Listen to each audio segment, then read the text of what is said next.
ចឹង demonstrative pronouns demonstrative pronouns មានន័យថាសព្វនាមចង្អុលសព្វនាមចង្អុលមានន័យថាយើងចង្អុលពីនេះពីនោះប្រាប់ពីរបស់នេះរបស់នោះអញ្ចឹងសព្វនាមចង្អុលមាន4មាន this that these និង those ប៉ុន្តែទីនេះយើងសិក្សាអំពី this មុនអញ្ចឹង this គឺយើងប្រើជាមួយ is និង this is បើប្រែជាភាសាខ្មែរយើងថានេះគឺជាហើយប្រើចំពោះវត្ថុមួយហើយវត្ថុឬក៏របស់នៅចិត្តដំណើរដល់វត្ថុមនុស្សស្អីជាច្រើនហ្នឹងគឺឲ្យតែនៅចិត្តហើយរបស់នឹងមានមួយគេប្រើ this ឧទាហរណ៍គេនិយាយថា this is my sister នេះជាបងស្រីរបស់ខ្ញុំ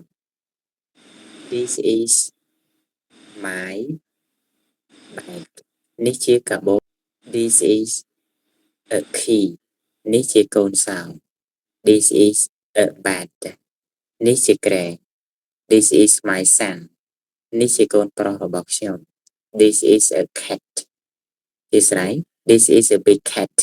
នេះជាឆ្មានេះសត្វឆ្មាធំមួយ this is a new car នេះគឺជាឡាន this is a laptop នេះគឺជា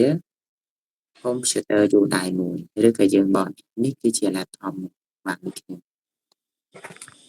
UTP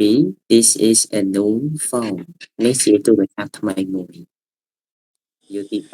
this is a new lesson នេះជាមេរៀនថ្មីមួយ UT4 this is my new friend នេះជាមិត្តភក្តិថ្មីរបស់ខ្ញុំ UT5 this is your old friend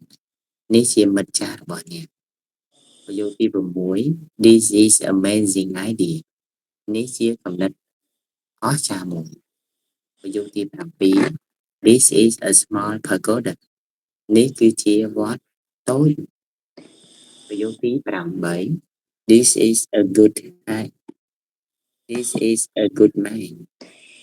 នេះគឺជាបរិសុទ្ធល្អ